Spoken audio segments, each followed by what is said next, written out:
आज का टॉपिक है विस्कोसिटी। तो विस्कोसिटी भी एक यूनिक प्रॉपर्टी होती है किसी भी मटेरियल की।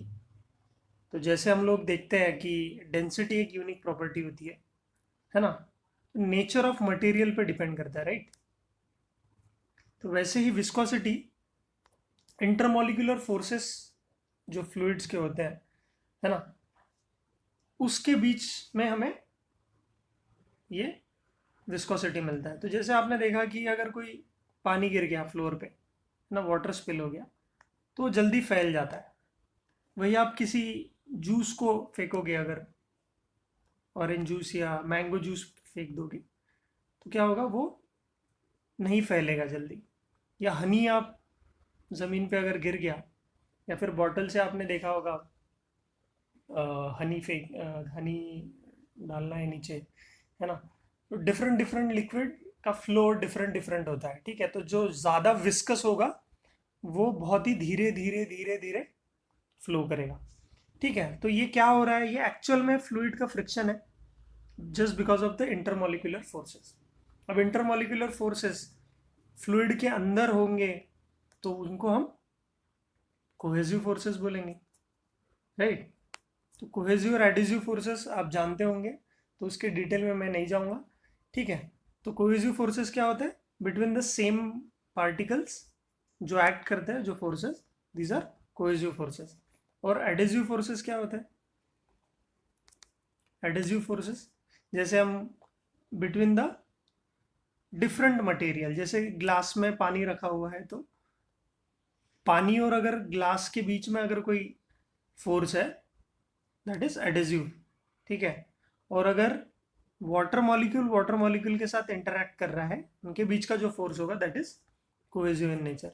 तो हमारे लिए एडिसिव में क्या आ जाएगा, एडिसिव में आ जाएगा हमारे लिए फेविक्विक, जो कोई भी चीज़ को चिपका लेता है, या फेविकॉल, है ना। ये सारी इनको सब वहाँ पे लिखा हुआ होता है कि एडिसिव है करके, ठीक है। तो cohesive forces between the same particles और adhesive force between the different particles, ठीक है।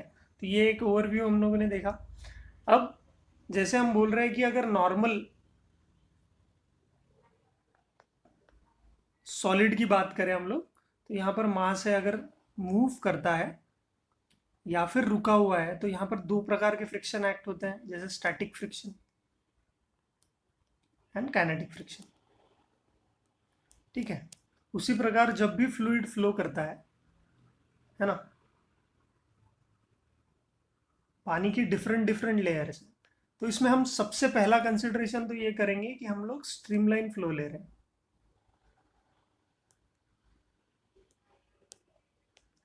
है ना।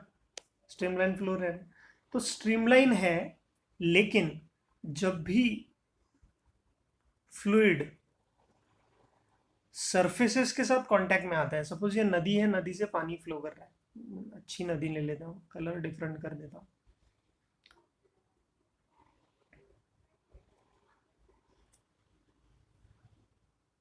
तो वाटर लेयर जो है उसको हम स्ट्रीमलाइन मानते हैं। मतलब लेयर को हम 3 डायमेंशन में देखेंगे तो लेयर्स ऐसे दिखेगा आपको ऊपर से, है ना, ये नदी ऐसे दिखेगी आपको। तो एक लेयर दूसरे लेयर पे चढ़ी हुई है, बैठी हुई है, ठीक है। तो फ्लूइड में जो सबसे नीचे की लेयर होगी, तो उस पर प्रेशर भी ज़्यादा होगा, दब जाएगी, सही बात है। और वो ज़मीन के साथ कांटेक्ट में भी है।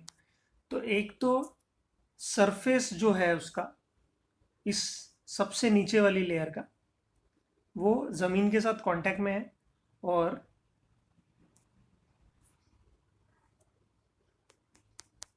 ऊपर की लेयर का प्रेशर भी है, ठीक है। तो यहाँ पर जो सबसे नीचे जो लेयर होगी, है ना, इतना ज़्यादा फ्रिक्शन होगा वहाँ पर कि वहाँ पर उसकी वेलोसिटी उस लेयर की ज़ीरो हो जाएगी।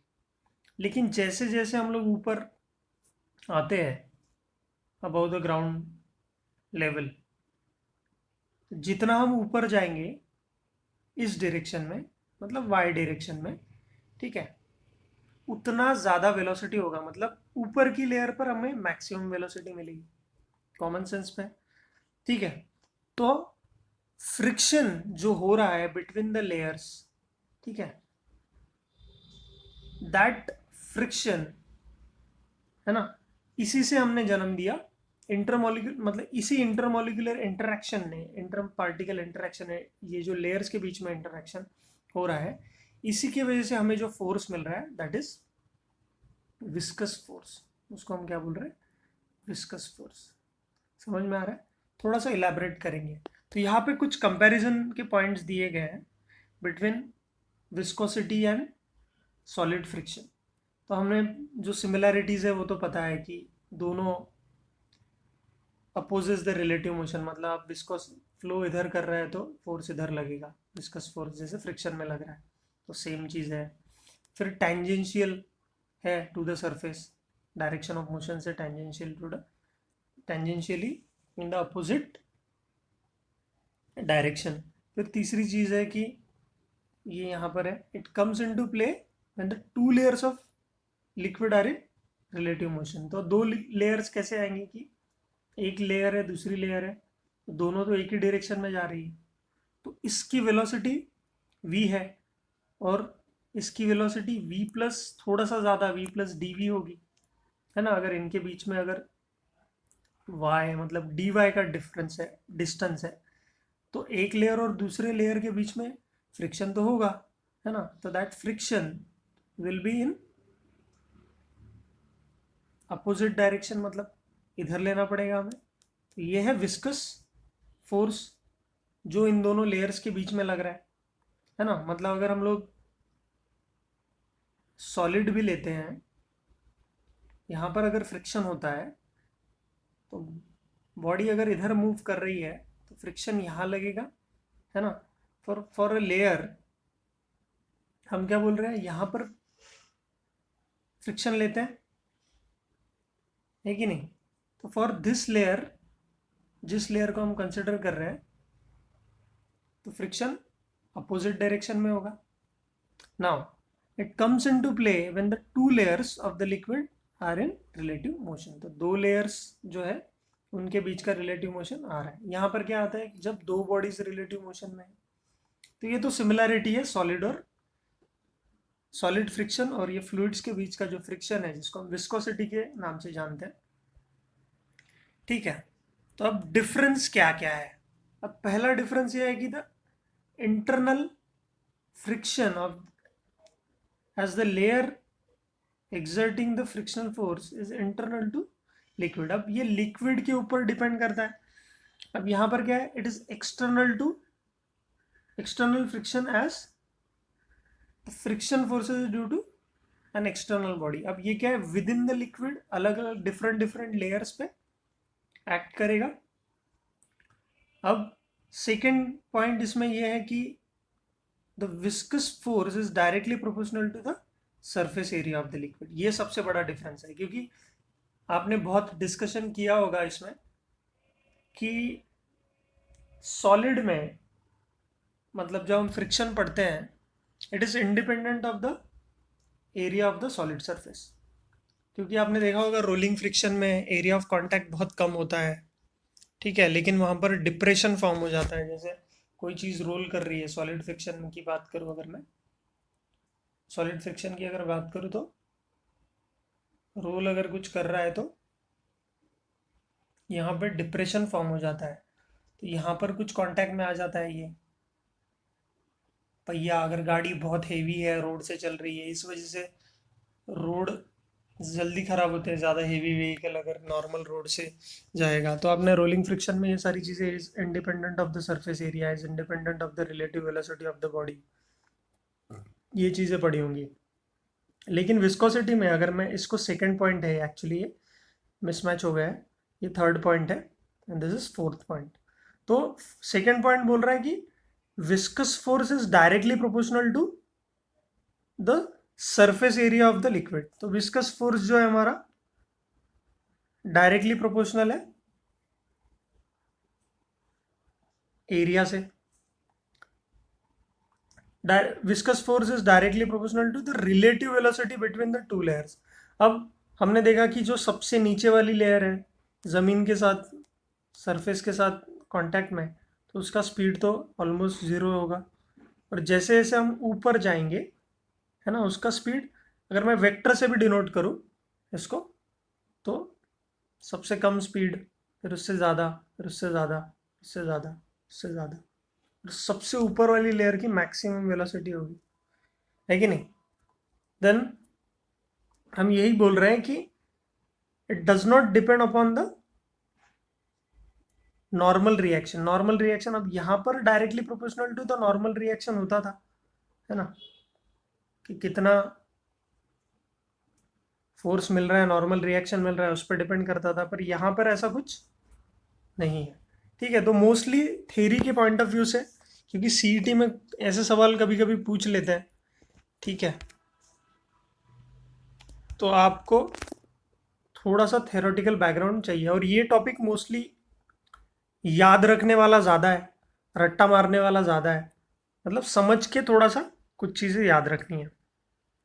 सो यहाँ पर दिया गया है कि अगर न्यूटन्स लॉ ऑफ विस्कोसिटी, तो न्यूटन भाई साहब आ गए यहाँ पे, इन्होंने बोला कि जैसे जैसे हम ऊपर जाएंगे from above the surface of the liquid, जहाँ से कांटेक्ट में है, जितना हम ऊपर जाएंगे उतना ही ज़्यादा वेलोसिटी बढ़ता रहेगा, और ये डिपेंड करता है नेचर ऑफ फ्लूइड पे। तो देखते हैं, तो हम लोग क्या कर रहे हैं कंसिडर कि स्ट्रीमलाइन मोशन में है, हॉरिजॉन्टल सरफेस OX पे है, ये हमारा ग्राउंड लेवल है। The liquid layer is in contact with the surface is at rest, तो उसको हम लोग रेस्ट पे, जो इसके साथ जो कॉन्टैक्ट में है वो है रेस्ट पे। And other layers increase with the increasing distance from the surface OX, the high layer flowing with maximum velocity, तो जो सबसे ऊपर की लेयर होगी वो मैक्सिमम वेलोसिटी से फ्लो करेगी।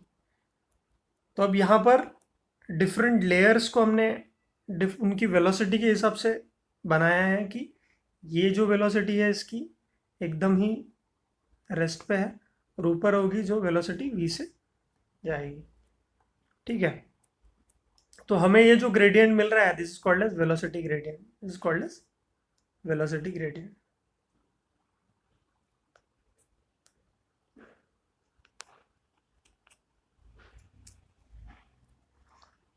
तो ग्रेडियंट क्यों बोला है? देखो यहाँ पर जैसे ये कलर्स दिख रहे हैं, ठीक है, तो ये जो ग्रीन कलर दिख रहा है आपको या ब्लू कलर दिख रहा है, ये ग्रेडियंट है। ग्रेडियंट का मतलब क्या होता है? जैसे ब्लू है ना, एकदम लाइट ब्लू है और एकदम डार्क ब्लू भी है।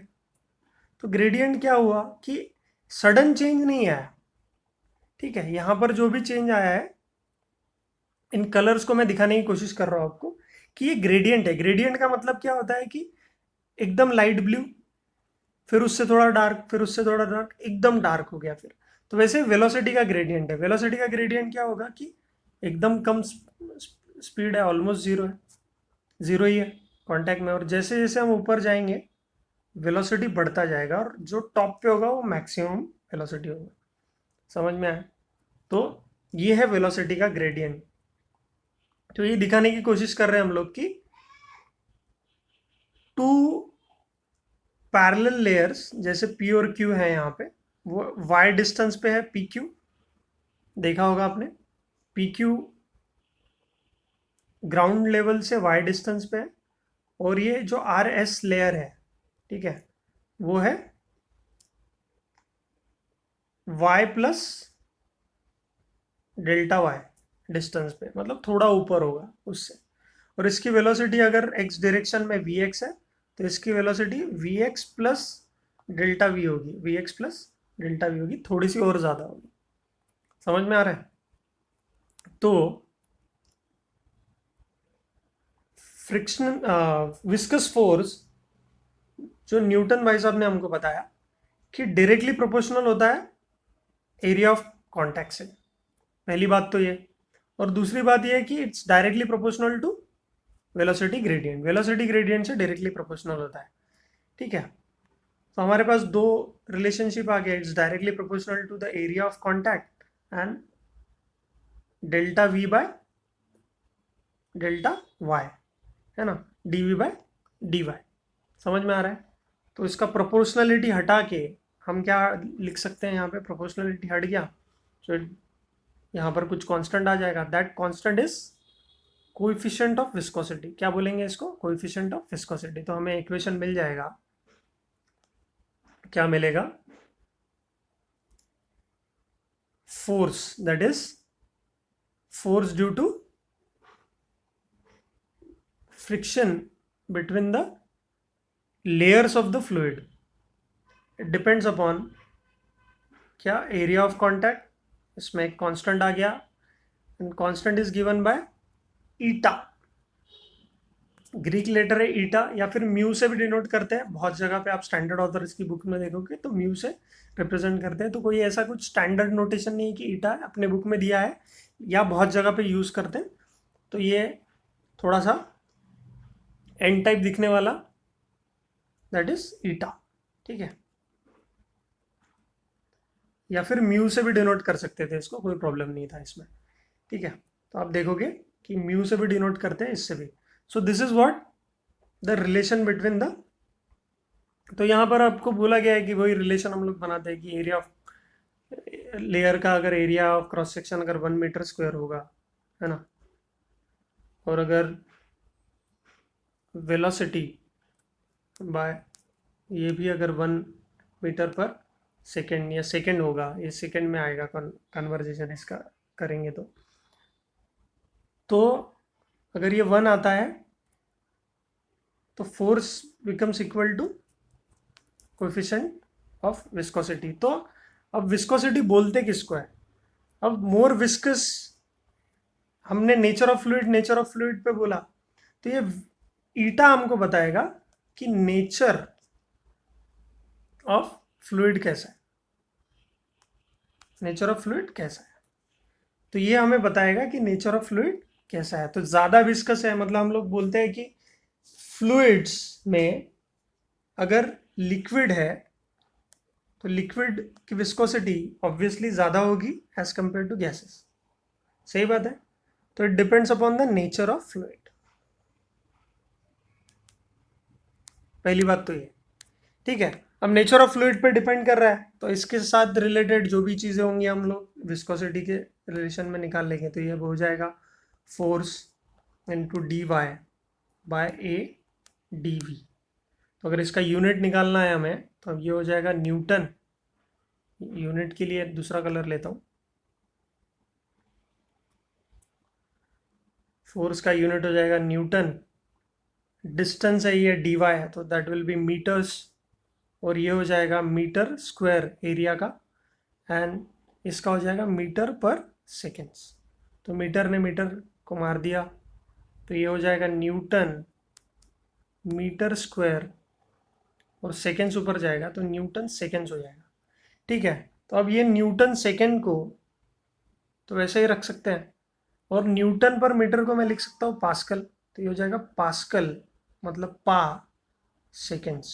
तो पास्कल सेकेंड्स भी आता है इसका यूनिट, ठीक है। तो कंफ्यूज कर सकते हैं आपको कि पास्कल सेकेंड्स दे दिया या न्यूटन पर मीटर स्क्वायर सेकेंड्स, तो सबसे फेमस यूनिट है, तो हम लोग वही बोलेंगे कि न्यूटन मीटर स्क्वायर। तो ईटा का यूनिट हो जाएगा न्यूटन मीटर स्क्वायर इनटू ये सेकेंड्स है, या फिर इसको लिख सकते हैं हम लोग पास्कल सेकेंड्स, ठीक है। पास्कल सेकेंड्स भी लिख सकते हैं हम लोग। और इस पूरे नए यूनिट का मतलब इसका कोएफिशिएंट ऑफ विस्कोसिटी का एक नया यूनिट, क्योंकि पॉइजली जो साइंटिस्ट थे उन्होंने ज़्यादा कंट्रीब्यूशन दिया है इसके लिए, तो this unit is also named as poiseuille, क्योंकि साइंटिस्ट का नाम है।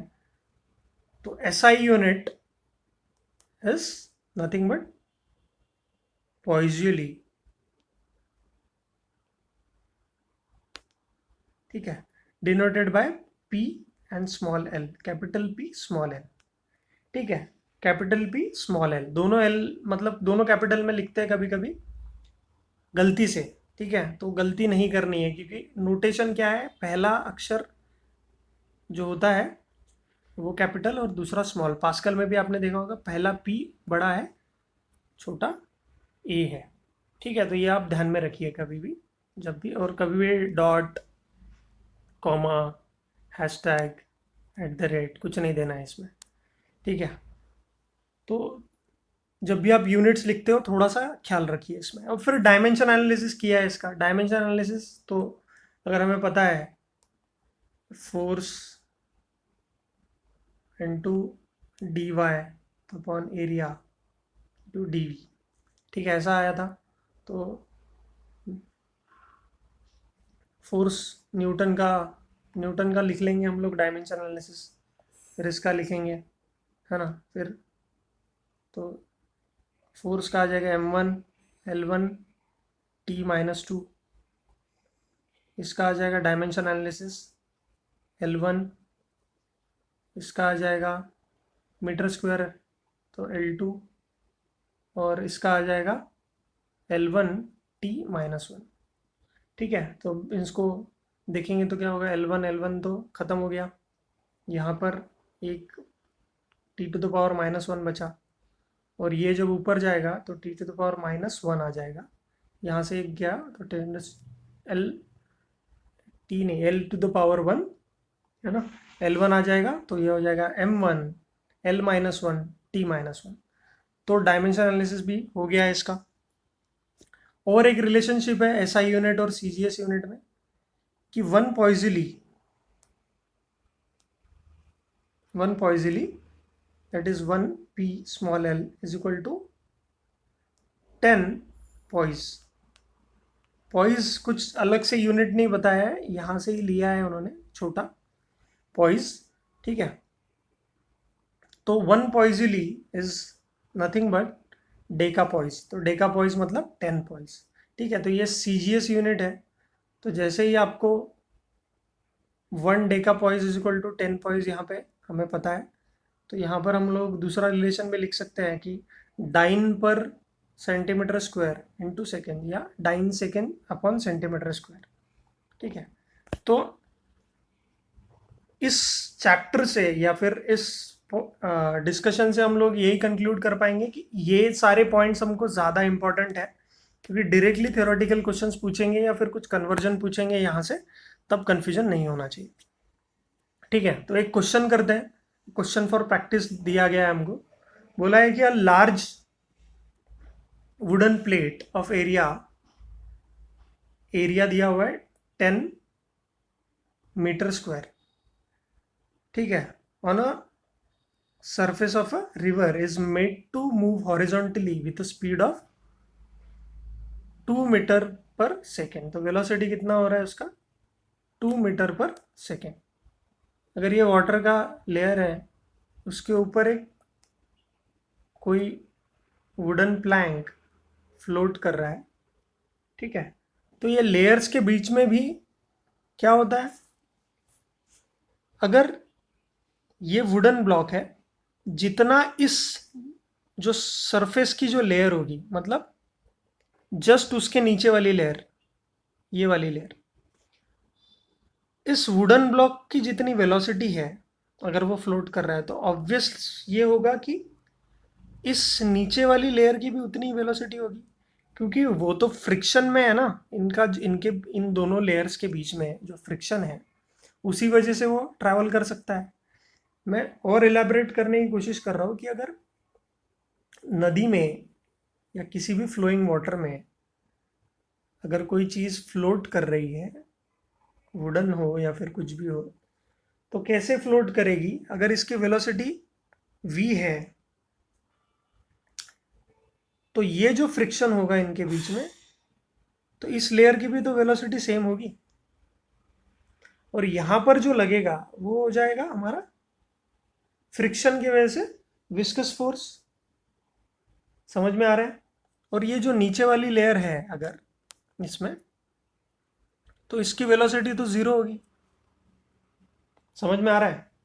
तो जब भी ऐसा कुछ डिस्कशन होता है तो हम लोग बोलते हैं कि तो सॉलिड सरफेस के साथ जो भी कांटेक्ट में होगा, है ना, और जो फ्लूइड उसके कांटेक्ट में होगा, उनकी जो रिलेटिव स्पीड होगी क्या होगी, वो इस तरह से हम लोग दे सकते हैं, जैसे इस केस में बोला है, ठीक है। तो अब जहाँ पे बोला है कि वुडन प्लेट जो होगी जो कांटेक्ट में है, that is 10 metre square, velocity है उसकी 2 मीटर पर सेकेंड, फिर applied by applying a tangential force. ठीक है, if the river is 1 metre deep. अब रिवर कैसी है, 1 मीटर डीप है, तो डेप्थ भी दिया हुआ है रिवर का, मतलब हमें उसका डीवी बाय डी वाई निकाल सकते हैं हम लोग आराम से। तो depth of the river is 1 metre and the water in contact with the bed is stationary, मतलब जो फ्लो कर रहा है वाटर नीचे वो है स्टेशनरी। तो coefficient of viscosity of water at temperature, तो coefficient of viscosity of water दिया गया है, मतलब ईटा दिया हुआ है, दैट इज 10⁻⁻² पॉइस। तो अब यहाँ पे थोड़ा सा ध्यान रखना, क्योंकि ये दिया है पॉइस में, दैट इज सीजीएस यूनिट, और हमें बाकी के जो फैक्टर्स सारे दिए गए हैं, बाकी के जो टर्मिनोलॉजीज दी गई है वो सारी एसआई यूनिट में। तो इसको कन्वर्ट कर लेंगे एसआई यूनिट में, ईटा को। तो ये हो जाएगा जैसे 1 पॉइजूली होता है 10 पॉइज,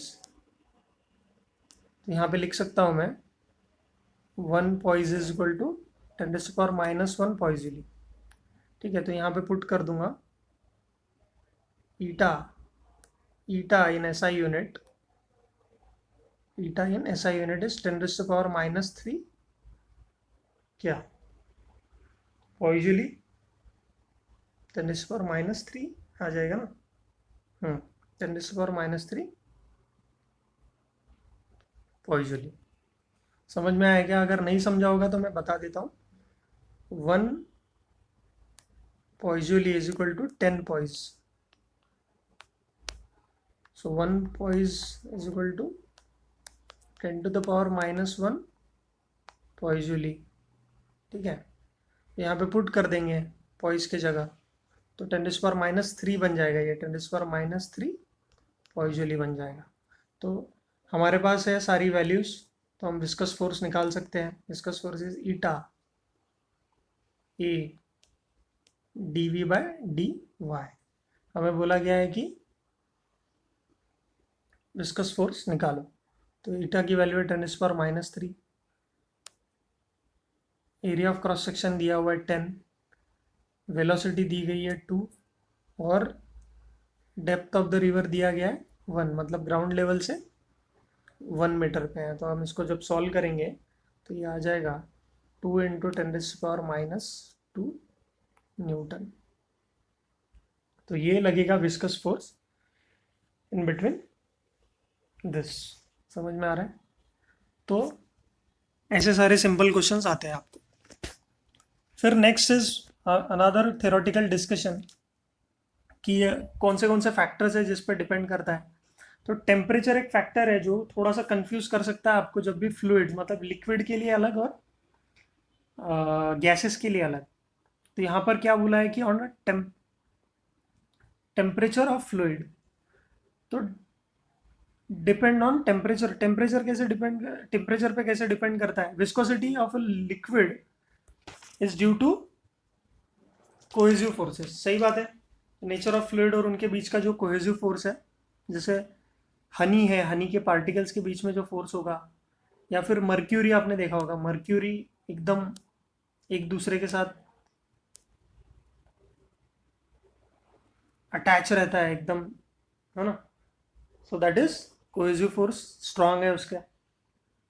अब since the cohesive force decreases with increasing temperature, अब क्या होता है, जैसे ही किसी लिक्विड को आप बॉईल करते हैं, सपोज टेम्परेचर बढ़ाते हैं इसका, तो ऑब्वियसली क्या हो जाएगा, कोहेसिव फोर्सेस उसके बीच के डिक्रीज होने लगेंगे। तो इसका मतलब है वो पतला हो सकता है, उसकी डेंसिटी भी कम हो सकती है उसमें, है ना। तो क्या हो जाएगा, उसकी विस्कोसिटी कम हो जाएगी। तो जितना आप ज़्यादा गर्म करोगे, जैसे हनी को गर्म कर दिया आपने, है ना, या फिर किसी भी नॉर्मल हमारा ऑब्जर्वेशन है, तो लिक्विड के केस में तो हमारा ऑब्जर्वेशन सही है कि अगर टेम्परेचर बढ़ाएंगे तो क्या हो जाएगा, विस्कोसिटी कम हो जाएगा, है ना। तो विस्कोसिटी डिक्रीजेस, ठीक। लेकिन अब जब गैसेस की केस आ रही है, तो गैसेस के केस में ये एग्जैक्टली उल्टा हो रहा है। तो क्या हो गया, result of diffusion of gases from one moving layer to other moving layer. तो जब भी विस्कोसिटी ऑफ गैसेस की बात कर रहे हैं हम लोग, तो डेंसिटी तो पहले ही कम होती है ना, गैसेस में। तो यहाँ पर क्या हो रहा है कि टेम्परेचर जब इंक्रीज हो जाएगा तो रेट ऑफ डिफ्यूजन इंक्रीज हो जाएगा और इधर उधर भागने लगेंगे, ठीक है। तो विस्कोसिटी ऑल्सो इंक्रीजेस, तो ज़्यादा इंटरेक्शन होगा right? और उसकी वजह से और ज़्यादा विस्कस होने लगेगा। तो अगर इसका मैं ग्राफिकल एनालिसिस अगर इस डिस्कशन से निकालूँ, ठीक है, तो क्या हो जाएगा कि जैसे ही अगर एक स्टैंडर्ड ग्राफ है, आपको अगर याद रखना है तो आप रख सकते हैं कि अगर विस्कोसिटी और टेम्परेचर का रिलेशन आपको पूछा है और आपको रिलेशन पूछा है कि लिक्विड के साथ क्या होता है, तो लिक्विड की विस्कोसिटी ज़्यादा होती है एज कंपेयर टू गैसेस। तो गैस अगर है हमारे पास, तो गैस की विस्कोसिटी नॉर्मल टेम्परेचर पे, सॉरी, गैस की विस्कोसिटी नीचे है एज कंपेयर टू लिक्विड। तो ये लिक्विड की विस्कोसिटी। तो जैसे जैसे टेम्परेचर बढ़ेगा, विस्कोसिटी ऑफ लिक्विड डिक्रीजेस, है ना। तो ये एक्सपोनेंशियली थोड़ा सा डिक्रीज हो रही है। ये एक स्टैंडर्ड रिलेशन मिलता है, थोड़ा सा ज़्यादा बना दिया मैंने, एक मिनट, है ना। और लेकिन गैस से तो कम ही, गैस से तो ज़्यादा ये नहीं होगा। और अगर हम गैसेस का पकड़े, यहाँ पे पकड़ता हूँ मैं, तो विथ राइज इन टेम्परेचर थोड़ा सा बढ़ जाता है। तो ये है गैस के लिए, और ये रिलेशनशिप है हमारा लिक्विड्स के लिए। तो हम सीधा बोल सकते हैं कि with rise in temperature viscosity of liquid decreases, with rise in temperature viscosity of gases increases, ठीक है। तो ये रिलेशनशिप आप याद रखिए, एक स्टैंडर्ड ग्राफ है, आपको अगर कभी पूछा गया तो डायरेक्टली लिख सकते हैं, ठीक है। चलो आगे बढ़ते हैं। ऑन प्रेशर, तो प्रेशर के बारे में बोल रहा है कि viscosity of liquids increase with increase in pressure, और viscosity of gases practically independent of, ठीक है। तो ये थोड़ी सी चीज़ें आप याद रखो, थोड़ी सी रट्टा मारने वाली चीज़ें हैं। तो ये तो हमको समझ में आता है कि चलो प्रेशर इंक्रीज करेंगे तो विस्कोसिटी बढ़ जाएगी लिक्विड में, है ना। तो गैसेस के लिए आप थोड़ा सा याद रखिए, ठीक है। और तीसरी चीज़ है सबसे इंपॉर्टेंट, जब से स्टार्टिंग से बोल रहा हूँ मैं, नेचर ऑफ फ्लूइड। फ्लूइड के नेचर पे डिपेंड करता है ये हमारा कोएफिशिएंट ऑफ विस्कोसिटी। इसको इन जनरल टर्म्स सब लोग विस्कोसिटी के नाम से ही जानते हैं, ठीक है, मतलब विस्कोसिटी बोलते हैं हम लोग, ठीक है। Then another point is steady flow in a capillary tube. Capillary tube मतलब क्या, जैसे किसी भी ट्यूब से लिक्विड फ्लो कर रहा है, हमने देखा है, ये बहुत बार पूछा जाता है इन जनरल, हमने डिस्कस भी किया है इसको कि कोई भी फ्लूइड अगर फ्लो करता है किसी पाइप से, तो ऑब्वियसली क्या होगा, जिसके साथ भी कांटेक्ट में है ये वाला लेयर, है ना, इस लेयर का वेलोसिटी कम होगा, इस लेयर का वेलोसिटी कम होगा, ठीक है। और जैसे जैसे हम इससे दूर होते जाते हैं,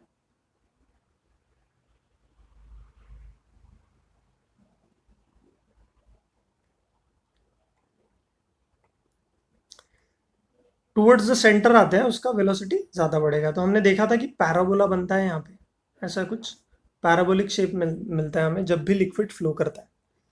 तो अगर कैपिलरी में फ्लो कर रहा है, तो कैपिलरी में हम लोग देख सकते हैं बहुत सारे एग्जाम्पल्स, जैसे ब्लड ट्रांसफ्यूजन का बहुत सारे क्वेश्चंस आते हैं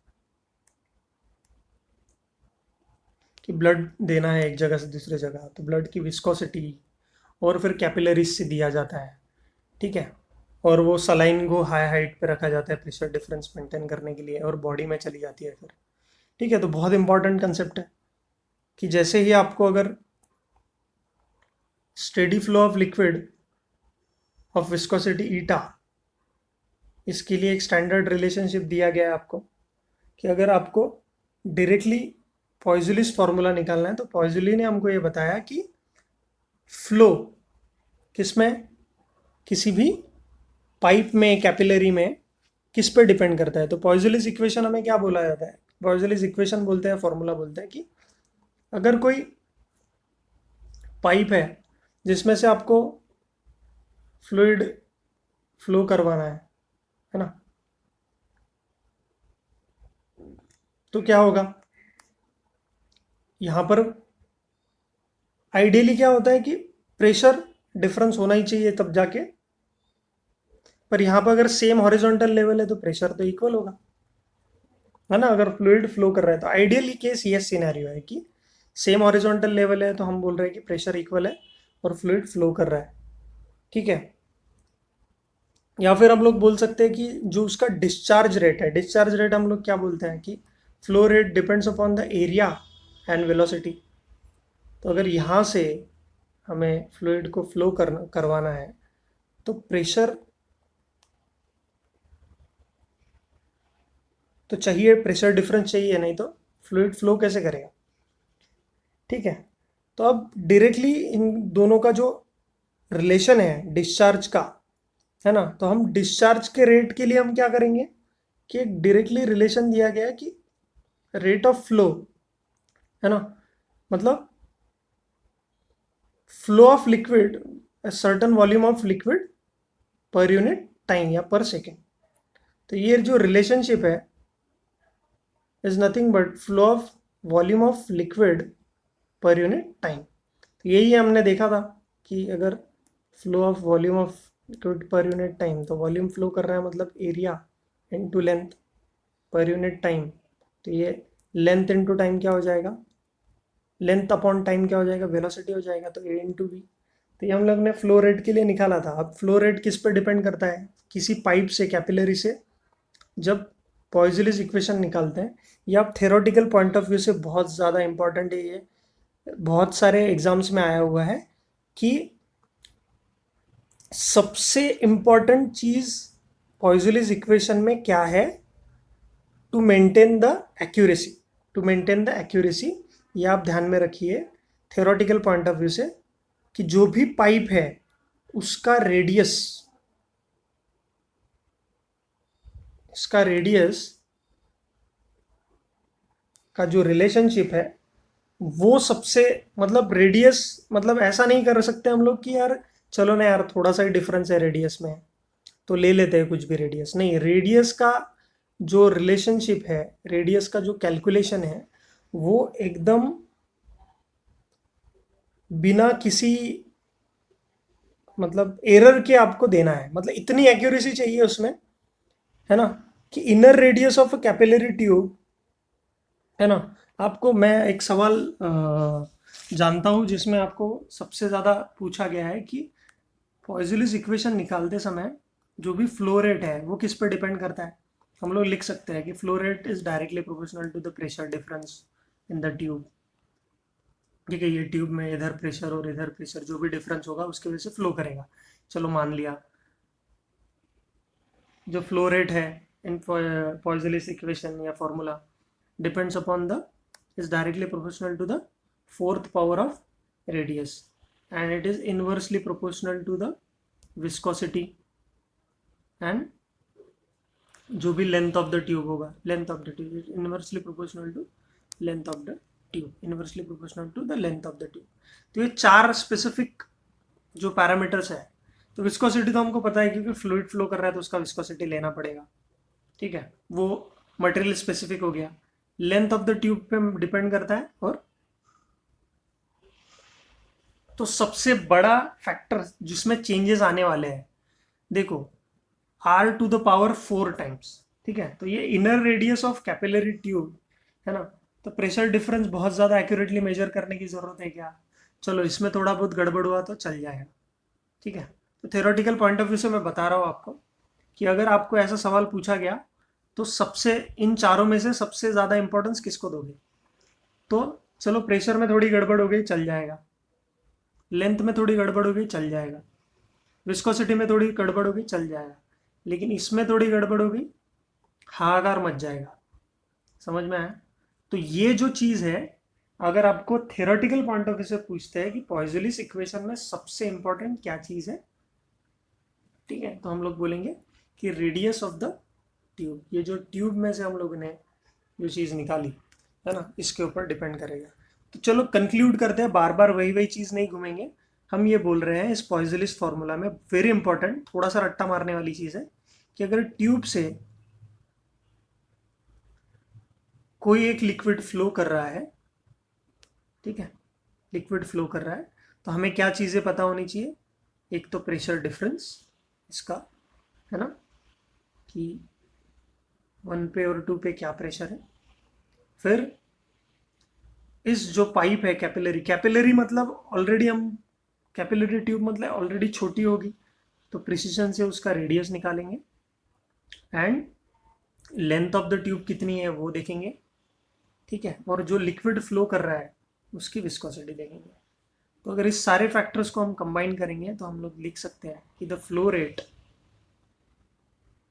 flow of volume of liquid per unit time, जो कि डेफिनेशन से हमने देखा, depends upon, is directly proportional to the pressure difference, directly proportional to the fourth power of radius of the capillary tube, inversely proportional to the length and viscosity। तो अगर pressure बढ़ेगा तो flow rate बढ़ेगा, radius बढ़ेगी तो flow rate बढ़ेगा, length कम हो जाएगी तो फ्लो रेट बढ़ेगा, विस्कोसिटी। और ये जो सारे फैक्टर्स है, जो प्रोपोर्शनलिटी है, इनका जो प्रोपोर्शनलिटी कांस्टेंट है that is given by pi by 8। तो पाई बाय 8 इनका प्रोपोर्शनलिटी कांस्टेंट है, जो कि एक्सपेरिमेंटली आया है। ये जो पाई बाय 8 का वैल्यू है ये एक्सपेरिमेंटल एविडेंस से आया हुआ है, ठीक है। तो ये पाई बाय 8 जो आया ये एक्सपेरिमेंटल एविडेंस से है, इसमें कोई, है ना, गुंजाइश नहीं है। तो प्लीज़ आप इन सारी चीज़ों को ध्यान में रखो, क्योंकि यही हम लोग डायरेक्टली अब यूज़ करने वाले हैं। तो डायरेक्टली लिखता हूँ मैं कि बाय पॉइजलिस फॉर्मूला, है ना, या poiseuille's equation, it is given as pi by 8 times of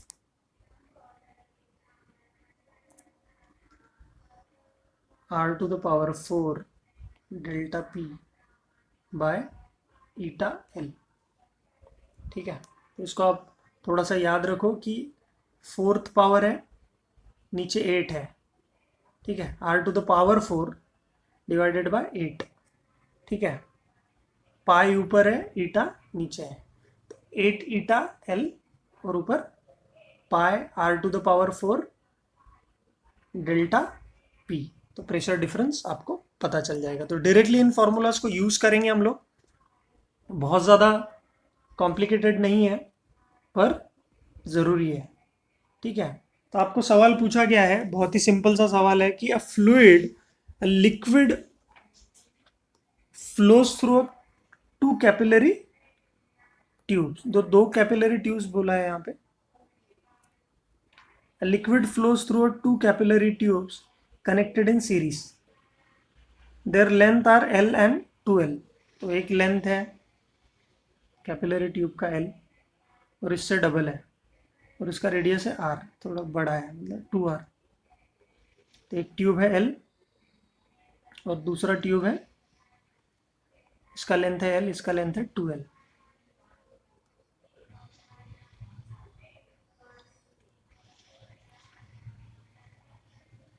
इसका रेडियस है R, इसका रेडियस है 2R, ठीक है। तो R2R लिखा हमने, L और 2L भी लिया। Then the pressure difference across the first and the second tube are in the ratio.